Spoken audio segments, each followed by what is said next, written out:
Hi there, welcome to another Kontentino tutorial. Today, we're diving into inspirations. This handy feature works like notes within your calendar. You can mark important events, campaigns, and anything you'd like to create posts about. So, how do you create an inspiration? To start, click the New Inspiration in your calendar view. Select a date. Then, enter a description of your inspiration. What is it about? Is it an international coffee day or a local event you're promoting? If this inspiration happens every year, tick the recurring inspiration box.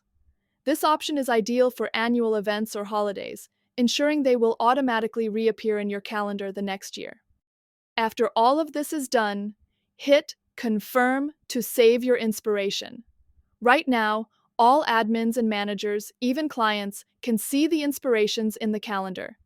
This means everybody can now be directly involved in idea creation. No more back and forth emails or other multi-platform communication. And that's it. Remember, our customer support team is always ready to assist you in case of need. Thanks for watching, and happy content creation.